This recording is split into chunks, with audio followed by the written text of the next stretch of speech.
Aloha and welcome to another episode of Enlightenedpreneurs TV, and I am delightfully joined by Noah St. John. What a great name. And Noah is known as the abundant lifestyle expert, and he's been the best-selling author of 6 books that have been translated into 12 languages around the world.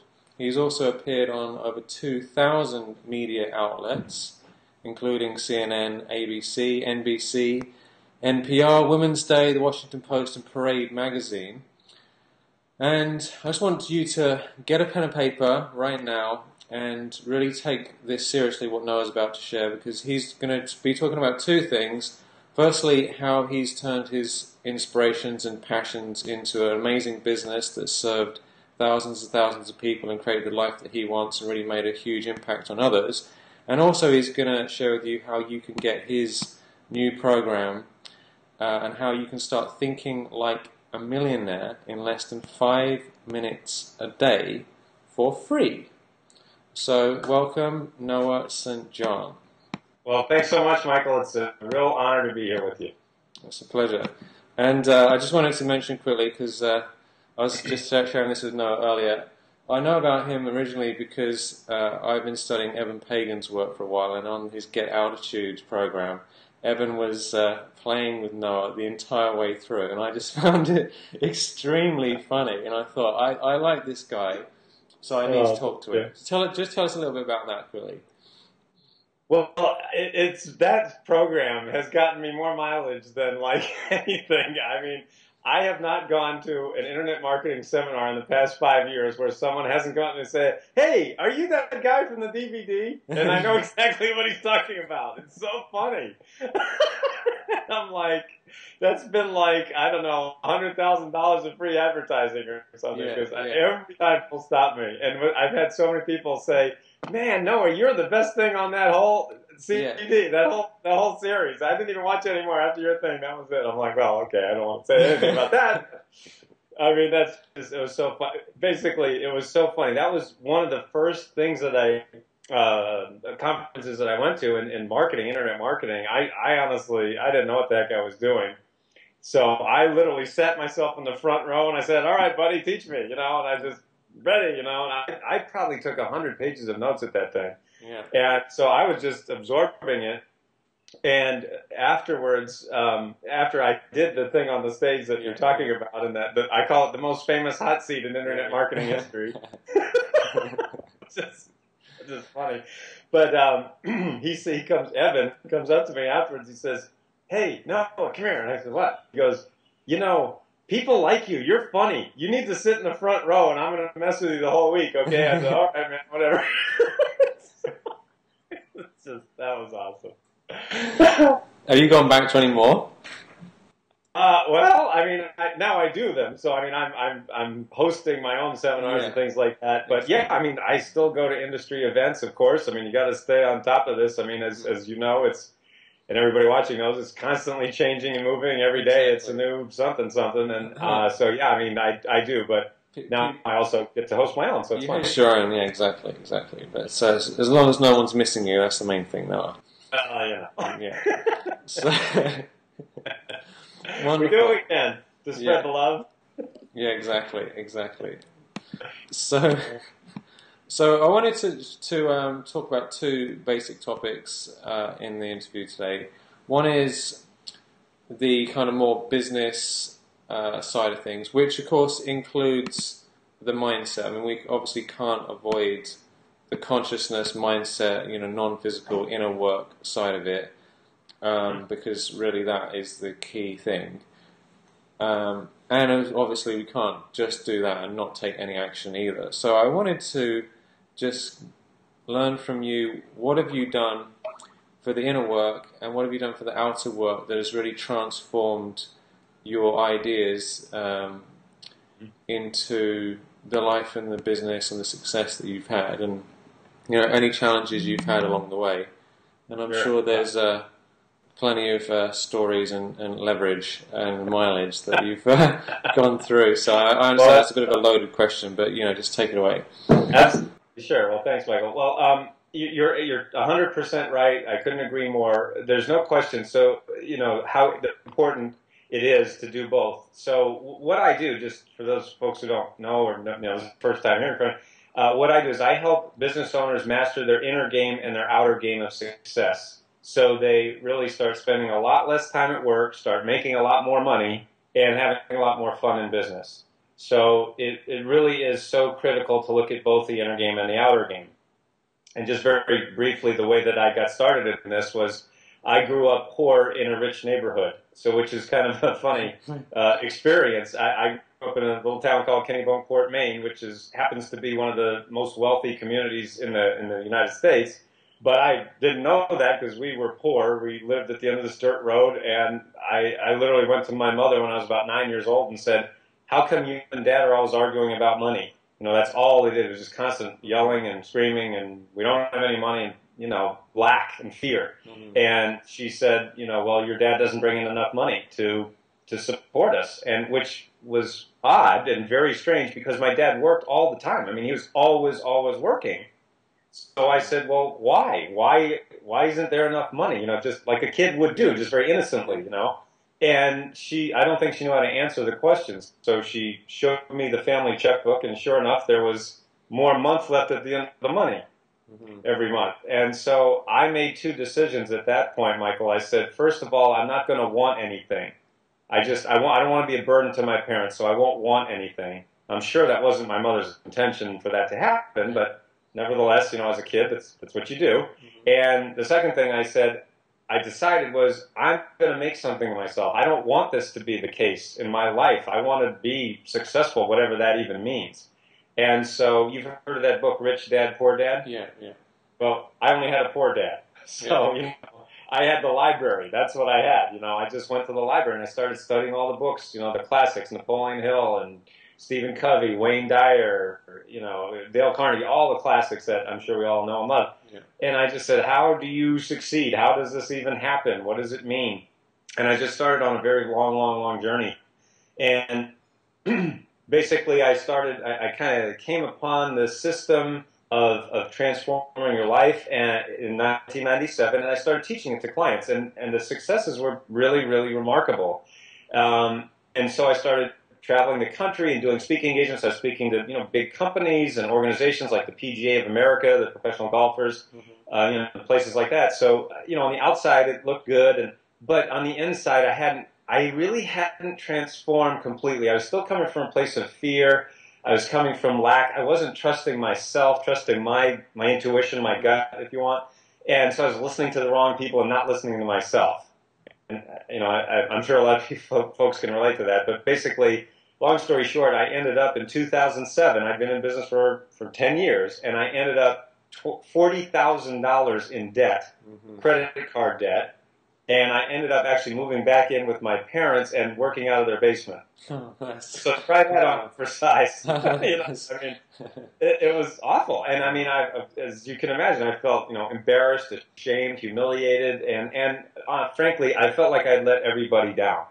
And so it was definitely one of the lowest points of my life. But I moped around for a few weeks.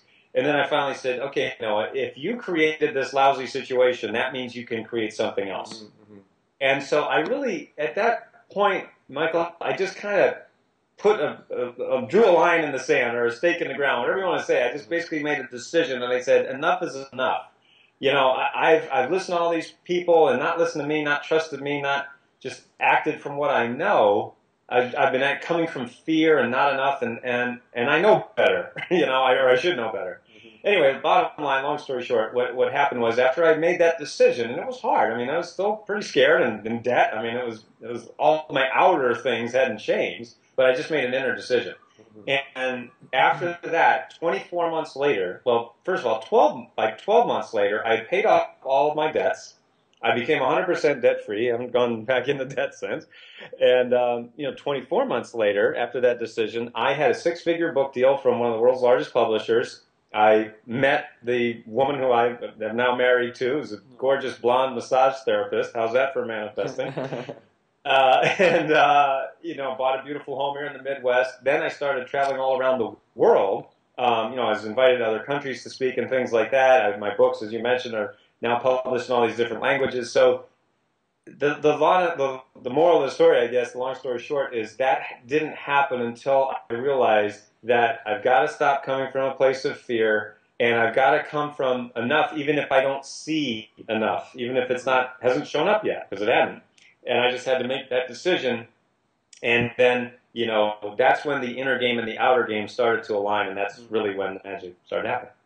Wow, that's really powerful. That actually reminds me of Outwitting the Devil, Napoleon Hill's latest book. I've heard of it. I haven't read that one. Oh, you've got to read that one now. That's one of the best. I think that might be his best book. But he actually tells a story almost exactly the same as that when he was in the basement. So anyway, just for you to go and read that. It's a classic. But that's really that's a powerful story. So there you were in the basement in your parents' house who didn't have the money, who you had to change because of them. And then having to really look at yourself very deeply. And I've experienced those same shifts where it gets to the point where you just crack and you say, that's it, that's just never happening again, and something weird happens, and then everything's different afterwards. And you have to take a leap of faith. I mean, you do, because nothing had changed on the outer. I still had no money, no friends, no list, nothing. But it was an inner shift that became an outer shift, and then of course all the outer really did start to happen. So yeah, you're absolutely right. Yeah.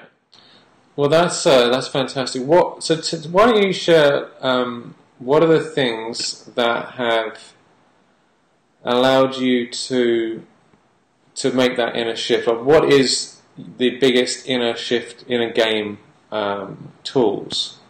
Well, I would say one of them is definitely my method of using Afformations. So I can just give an overview of that, and then I can also share where folks can get I have a free training series on that, as you mentioned earlier. But essentially, so let me just back up a little, give a little perspective. Yeah. So when we want to make a change in our life, we all want change. We want more money or a bigger house or to lose 20 pounds, whatever the change is. It doesn't only have to be money. It can be relationships or health, weight loss, etc. So we want to make a change. So think about where you are right now, and that's what I call your CPR, and that stands for your current perceived reality. Mm-hmm. So that you are where you are, but perception is reality to the perceiver, right? Mm-hmm. So going back to my story, the first 1 minute I said, this sucks, I hate this, and blah, blah, blah. And then the next moment, because I made that switch, I said, wait a second, I can change this. Okay, I created it so I can create something different. But see, prior to that, I didn't know that. So you see, anyway, your current perceived reality, that's you are where you are, and you perceive that's where you are. Now, so then over there, so just imagine over there is what I call your NDR. That stands for your new desired reality. Mm. So that means it's over there. I want to, for example, I want to publish my first book, or I want to grow my business to $25,000 a month, or $50,000 a month, or whatever it is, or I want to lose 20 pounds. Again, it's whatever it is, it's over there. Yeah. Now, it's over there by definition because I don't have it yet, right?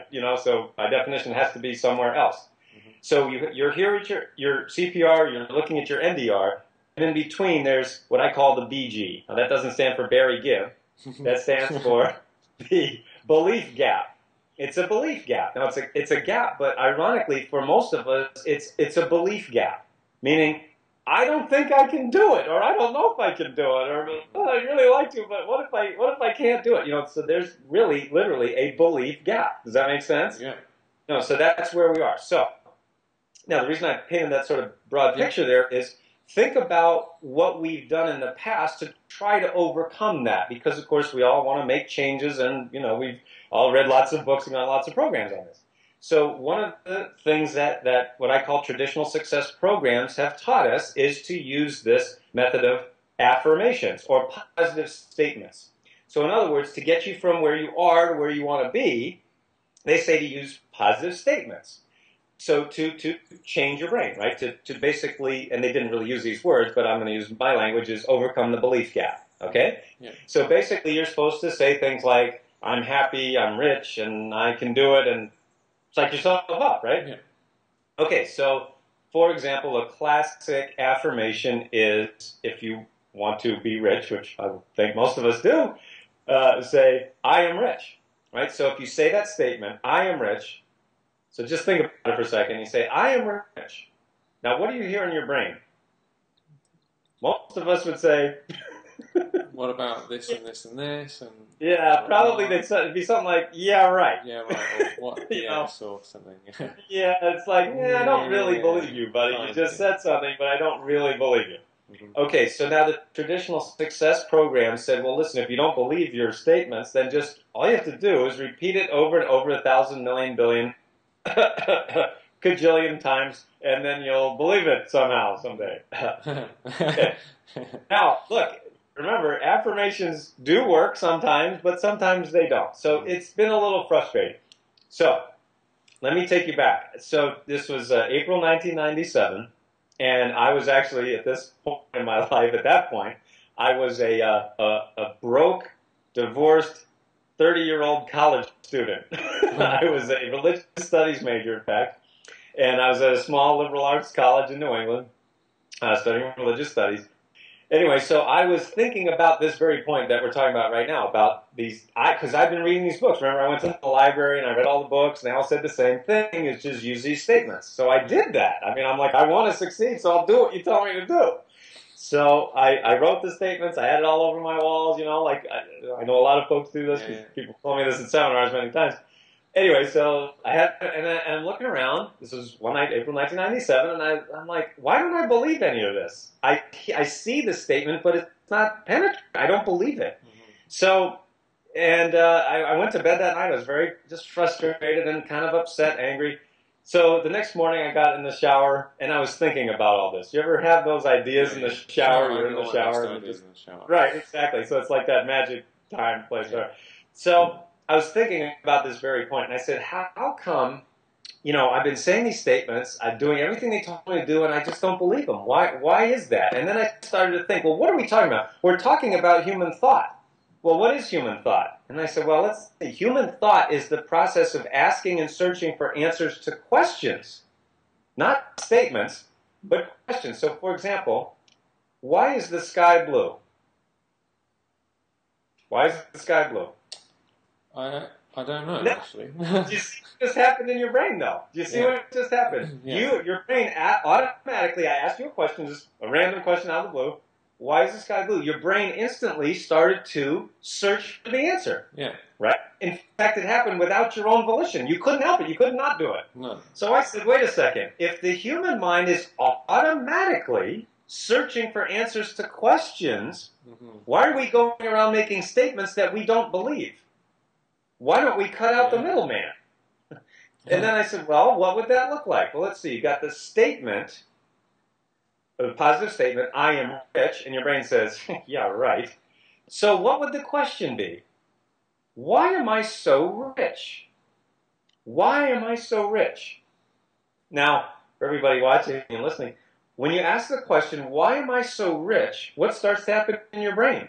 Come up with a bunch of, because this, because I have this, because I'm so blessed, because of these reasons. Right. And then, so you're searching for the answer. Yeah. Now, as we all know about the law of sowing and reaping. As you sow, so shall you reap. It's been taught for centuries. It's an ancient law. As you sow, so shall you reap. So what are we sowing? Well, we're sowing seeds of thought. But what are most people doing? Sowing lousy thought seeds. Right? Why am I such a loser? Why am I so broke? Why am I so fat? Why can't I lose weight? Why can't I make any more money? How come he's got more money than I do? Why is there more month left at the end of the money? Right? You ask lousy questions, what do you get? Lousy results. Lousy answers, right. Lousy results, and it creates a lousy life.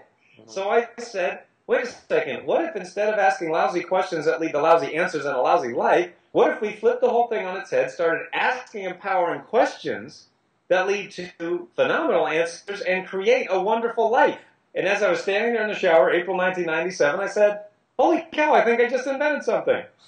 And so I had to give it a name, and the name that I gave it was Afformations. Afformations. So when you go to Afformations.com, Afformations, Afformations.com, that's where you can get this free video training series. In fact, I'll not only give you a free video training series, we just updated the website, Michael, and now everybody watching, you can get the first 2 chapters of my new book of Afformations absolutely free.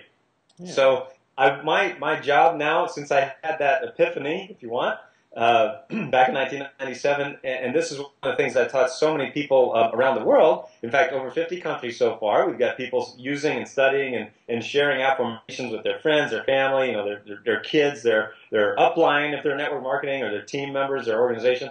I mean, we just got so many incredible success stories. I literally just got an email, excuse me, from one of my coaching clients, mastermind students, and when he came to me, he was recommended by a friend, and he came to me. He was, I'm going to use his term. I mean, this is what he said. He said, I was actually a slave working for someone else. And he just shared with me, this is a year and a half later, he's now making $20,000 a day.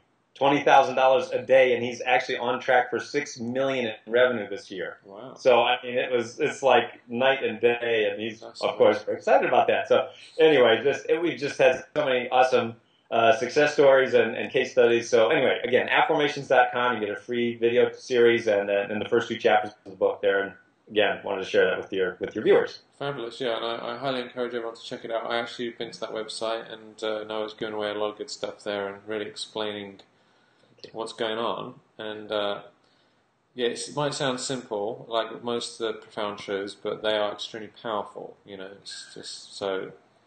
I never really got into affirmations. I could always tell there was something wrong about them to start with. I could intuitively was like, this is just not going to work, so I just didn't do them. But yeah, I don't know. I had other practices instead that I thought were better. So. But I love the affirmation. In fact, I think I might have been using them without realizing what it was on one of those random things. You just get random ideas sometimes, but I never really systemized it and understood it or applied it consistently, like we were sharing. So it's a very powerful thing to do. So, great. Yeah, totally shifts the perception there, and it's very simple. That's what we like. That's what we like. Simple and powerful. Awesome. And if I could just share, just sort of to finish the thought, think about, again, where you are to where you want to be and having that belief gap. What Afformations are is a bridge to actually just go from where you are to where you want to be much, much quicker and easier. Again, I don't, and I'm not saying in any way that affirmations don't work. What I am sharing is that it is often hard for us to believe our statements because we're saying a statement that the brain doesn't believe it. But when you form a question, it actually employs what psychologists call the embedded presupposition factor of the brain, which essentially says, if you ask a question, why am I so rich? Why is the sky blue? It assumes that it is, and you move forward in that direction, and you just basically walk across the belief gap. I mean, it's kind of, it's just pretty incredible. Just again, another quick story. We had one of our clients, and her name's Sheila from California, and she was making about $5,000 a month in sales when she came to us. She spent like $40,000 on all these different programs, and was very motivated, very bright, but felt just like, gosh, I can do a lot more. She actually got our affirmation system, the program, that one of the programs that we have, and she started using it and noticed she was going across her belief gap. Long story short, she went from making $5,000 a month to in less than a year making $75,000 a month. So I mean, she like broke all the records in her company and won cars and trips and stuff. And again, it just was flipping that switch in the brain. I call it flipping the abundance switch in your brain, because there literally is a switch of saying, going from not enough to enough, and it literally can just happen in an instant. Yeah, and what I like about it is that you actually feel it physically. If I say, why am I rich? And then I say, because of this, because of that. Every time I have a answer to it, it's an actual feeling in the body rather than a mental idea that makes me feel weak. Because a lot of the affirmations actually make us feel disempowered and like, oh, I'm no good. Whereas this actually, there's proof. It's like, why am I rich? Well, I've got an iPhone. This is fun. I can use this. Like, that's a fact. Oh, okay. What about this? What about all these things? And how do I feel my health? I live in Hawaii, so all of a sudden, yay! So it's immediate. I agree. That's very well said. I agree totally. Yeah. So great. So go and check that out, and I'll put a link below the video so you can just click the link. Awesome. Thank you. So also, Noah, what about a couple of questions? Mm-hmm. Can you give us some other affirmations that that you find are like really powerful, just quickly, like a couple that are just like Sure. solid? Sure, absolutely. I mean, so talking about health and weight loss, fitness, I know that's a big, of course, issue for Yeah. many, many people. We had one of our clients named Cecilia from Florida, and she had struggled with her health, her weight, her whole life. She was told from the time she was a little girl that, she was always going to be fat or obese. And she again got the system and started using the program and started using affirmations like, why is it so easy for me to lose weight? Why is it so easy for me to lose weight? And again, flipping the switch from I'm always going to be fat to why is it so easy? And she actually lost 163 pounds Wow. in the course of about a year. That's So, I amazing. mean, and that was really, with doing all the things she had already been doing, but when your brain is blocking itself, and I know that sounds funny, but I mean, I think basically the way that I explain it often in my seminars and mastermind is it's like we're driving down the road of life with one foot on the brake and one foot on the gas. So you want to go there. You want to go to your NDR where where you want to be. But there's part of you that says, well, what if I can't do it? And oh, I don't know if I can. Ooh, what if or I don't know if I deserve it. Or, there's just so much of that. I call it head trash, and that's what Afformations, one of the things that they do very brilliantly is they just cut out the head trash. And it's like, dude, once you start forming, everything switches. And it's just, I mean, I love getting these stories every day of just these amazing life changes. It's just such an honor to be part of it. It's exciting. Yeah, that's beautiful. Yeah, that it makes us feel rich to receive the blessings from other people. Yes, absolutely. And that's probably why we do the work we do. Is ultimately it's that those stories really touch my heart the most. Absolutely. All right, that's fantastic. And I'm also interested in what are some of the physical, practical, marketing, businessy sort of things that you found very powerful for yourself or your clients, or so you got the inner work, some of the outer work. I mean, obviously, I'm sure there's tons, and people can join your coaching programs for more. But just some of the main things someone could apply right away to start upgrading their cash flow or their impact. So again, just to give a little perspective, remember what I share with people, what I teach is mastering your inner game and your outer game, aligning those if you want, because the inner game is dealing with beliefs and inner work, all the stuff kind of we've been talking about, and then the outer game is the habits, the behaviors, the blocking and tackling, the stuff that has to happen. And the mistake that I see, Michael, so many entrepreneurs and people who want to grow their business make is they focus on one or the other.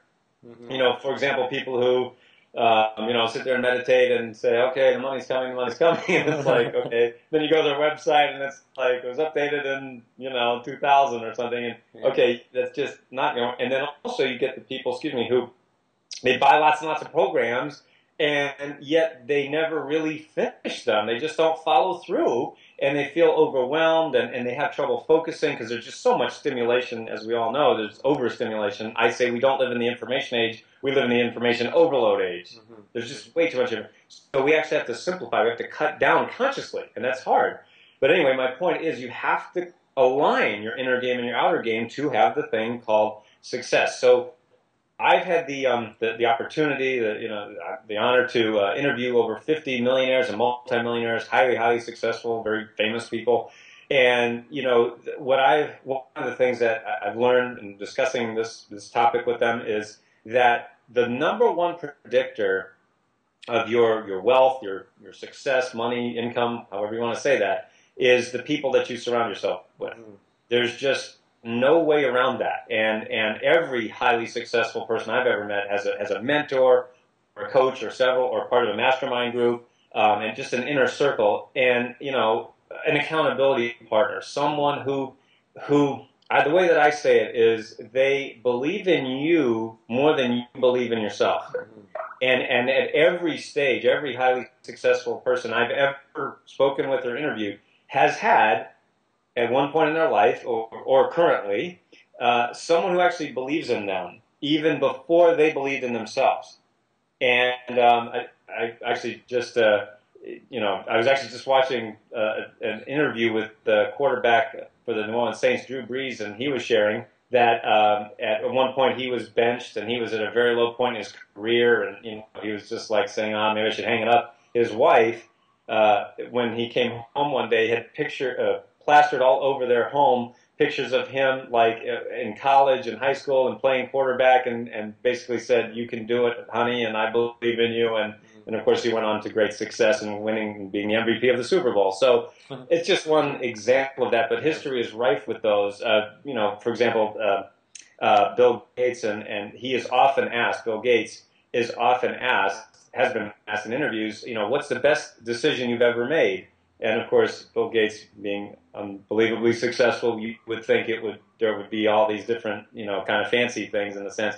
And he always answers the same way. The best decision I ever made was going into business with Paul Allen, meaning that guy who believed in him. Mm-hmm. You know what I'm saying? So we need that. I call that the loving mirror. That's the person who sees you as greater than you see yourself. Mm-hmm. And I've never met, and I kind of doubt I ever will meet somebody, a highly successful person who didn't have that loving mirror. As a mentor, as a coach, that's what I am for my clients, my mastermind students, is that person who believes in them when they don't believe in themselves and they just, they've been beat up or whatever it is. And, we all need that. I mean, my wife does it for me. And, again, every successful person has that. So if you're looking around your life going, gosh, this isn't where I want to be, that's one of the first places to look is, okay, who am I surrounding myself with?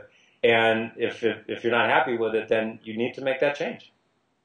That's huge. That really is huge. Yeah, I would totally agree with that. I've had lots of people who've believed in me when I have my bad days, and I'm like, oh, this is all nonsense, and I can't do it, and I'm such a fraud or something, because we have those moments.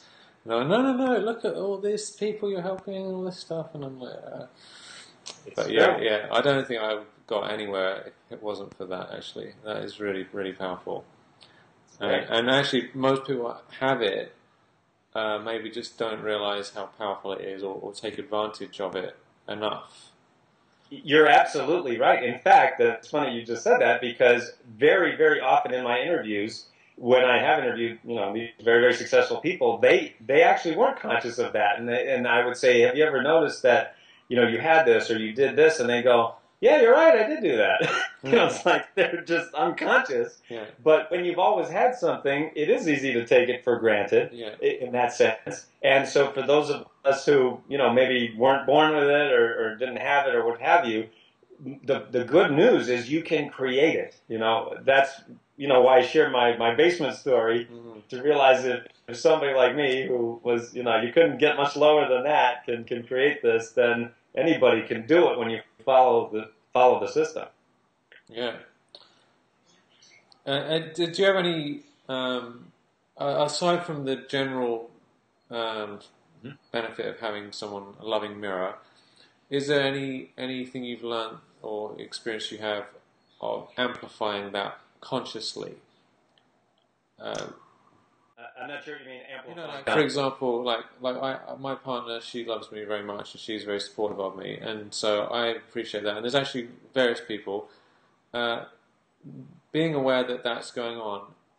Is there anything I could do, or anything one of the people listening could do to take advantage of that on a higher level and actually be more conscious of it? Because a lot of this stuff is, like you said, these highly successful people, they don't realize they're doing it, but they're probably doing it very well. But we're learning what we can do consciously. And, a lot of it comes down to appreciation. And the word appreciate actually comes from a Latin word which means to raise in value. And that actually, when you appreciate the people in your life, you actually raise their value and your value at the same time. Just a quick example of this. I was doing, in fact, it's funny because it was actually the altitude seminar. After I walked off the stage at altitude, I had somebody come up to me and he said, Noah, I want you to coach me. And I said, okay. And he goes, when I heard you talk about the foot on the brake and everything, he said, I knew you were the coach for me. And he says, Noah, I'm totally stuck. I'm only making $4 million a year. And I went, okay, that's interesting. A a lot of people like to be stuck at 4 million a year. He says, no, you don't understand. I own a software company, and we grew really fast. We got to 4 million in sales, but we've been plateaued for the past 4 years at 4 million. So literally just flat.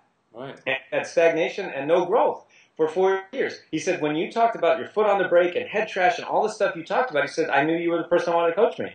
I said, okay. So I coached him. Bottom line, long story short, I coached him for less than a year, actually. In that year, he went from 4 years of stagnant, no growth at 4 million to over 20 million in revenues in 1 year. Wow. Now, what's amazing about that story, Michael, is that 90% of what we worked on was inner game. 90% literally was inner game stuff. We didn't look at marketing and all this stuff. I mean, not that it's not important, because it is, but it was inner game stuff. And one of the big things with him was exactly what you're sharing, and that's one of the things that we really worked on was building those systems of support, having those loving mirrors around him, and just realizing that, it's okay to be wicked successful, as we would say in New England. Just really, that was, it sounds, again, I know it sounds simple and simplistic, but the results were pretty incredible. That is amazing. So he just started to appreciate himself and other people more and what he had. That's a big part of it, yeah. If, just as a quick answer, that was just it for something that anybody can do. And the great thing about appreciation is it's free. It doesn't cost anything to say, thanks, honey, I really appreciate you.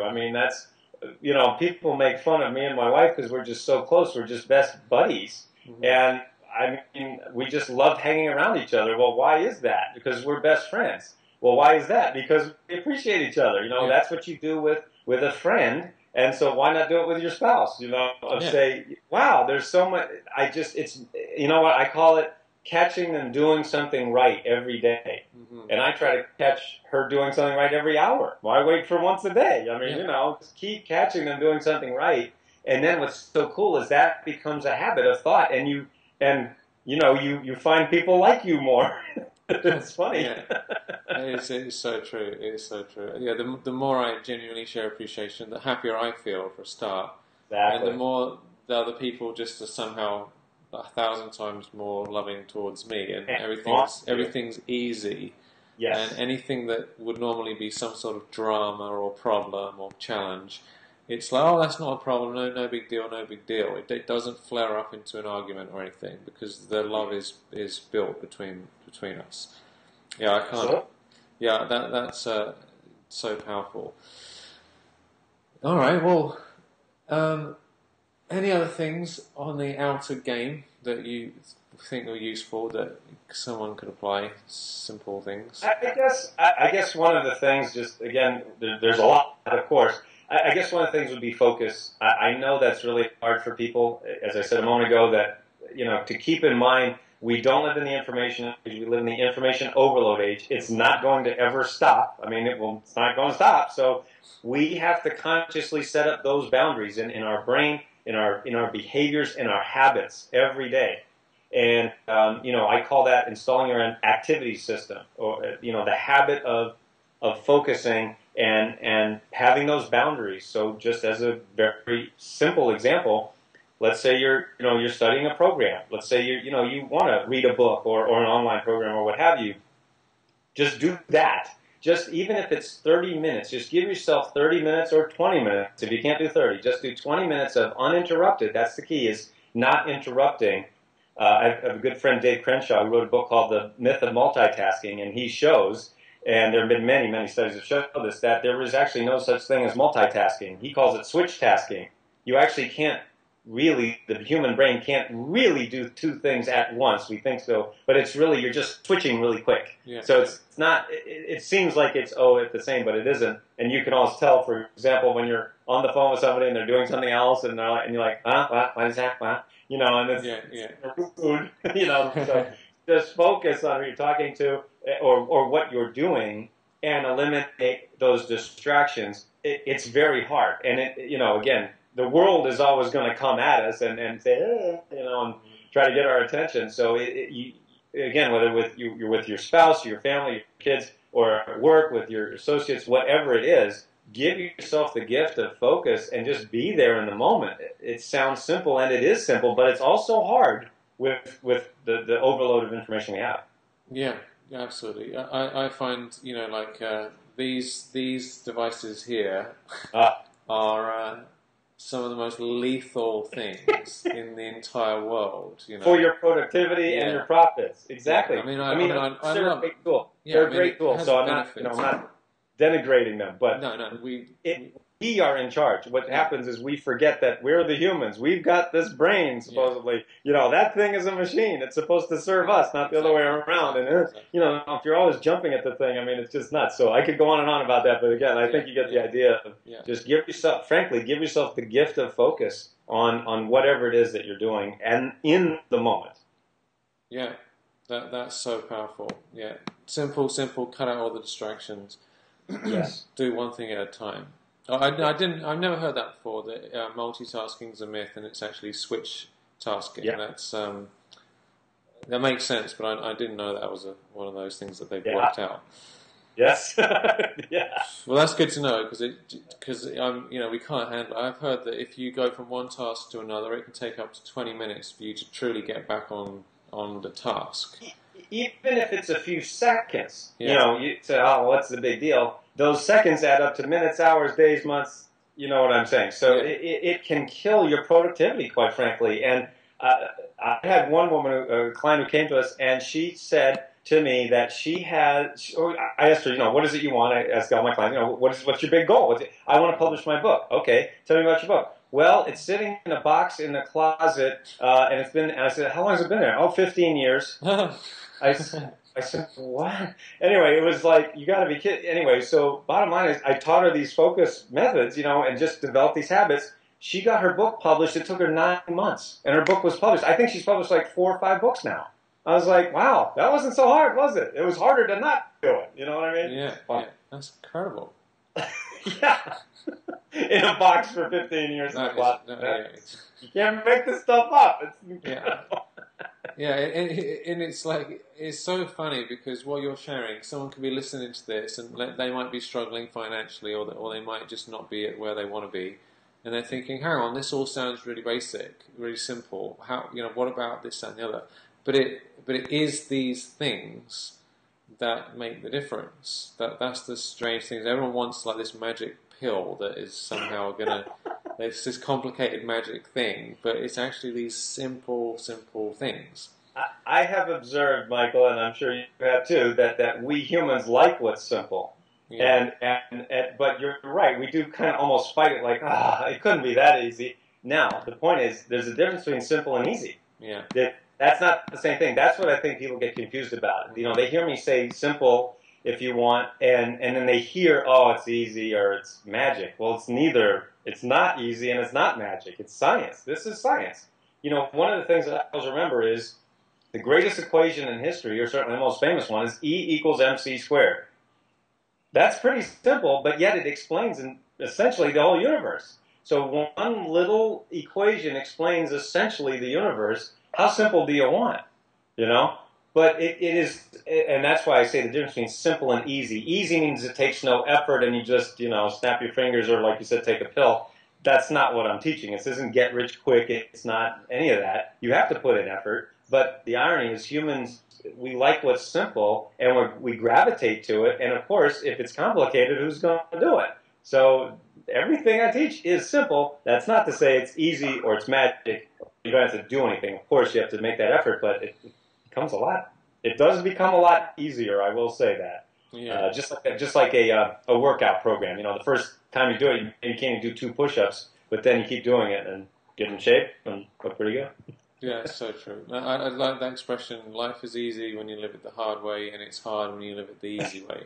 There you go. That sums it up powerfully. I love that quote. I don't know who said that, but it was fantastic. Just last question. What does it really mean to live an abundant lifestyle, considering you're the abundant lifestyle authority? Yep. What does it actually mean? What I share with my clients is that there's 4 components of an abundant lifestyle: time, energy, relationships, and money. All 4 of those components have to be there. So just as a closing thought, if you want to rate yourself, those folks watching, just think about on a scale from 1 to 10, how abundant do I feel in time? And the way to check that is to say, how many times a day do I catch myself saying, I'd love to, but I don't have the time.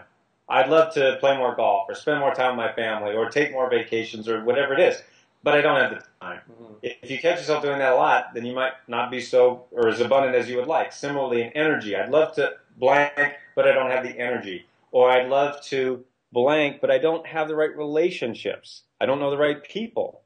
And I'd love to blank, but I don't have the money.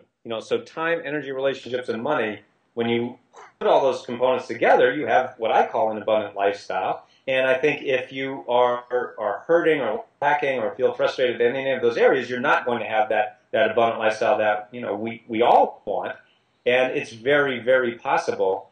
I would just recommend that and observe that it is a systematic approach that seems to, that does work the best. I mean, there's no question when you take a systematic approach, everything becomes, it's just like building a house. You don't just sit there and start slapping boards together. There's a system, and then you got a nice house. So it's pretty cool. It's pretty cool. That's fantastic. Thank you, Noah. This is it's been a very delightful interview, and I can tell your passion and energy and enthusiasm, and clearly it works from the things you're sharing in your own experience, and you no longer are in your parents' basement. So, no. So yeah. Yeah, absolutely. That's it's funny. It's funny how it takes those things to happen. So I always feel that once we hit bottom, it actually is great because there's no one there at the bottom except yourself, and the opportunity for you to get out of it. And I've experienced that, and it's actually been. I remember being stuck in England. Not being able to pay my bills, living with a bunch of guys, and just not even being able to buy food proper. Well, I could buy food, but not the stuff I wanted. And I just thought, this is just so not okay, because I've been doing all this spirituality and all these things, but I haven't got any money. What's wrong with me? And I made a decision, and it just changed my entire life after that moment. But it did take quite a long time of grinding. Yeah. So that really is a powerful thing, and I think anyone who is experiencing that on any level to realise there's actually a gift there, and this could well be right here, right now, today, with this interview and with Noah's program. You can get below this video a way of you getting out of that. So I'd be honored to be part of that for anybody and everybody watching. That's great. Thank you, Michael. That was well said. It's a pleasure. Okay, no, well, I'd love to chat to you again another time, and thank you for your... All right. Anytime, Michael. Great talking with you. Great. See you later. All right. Cheers.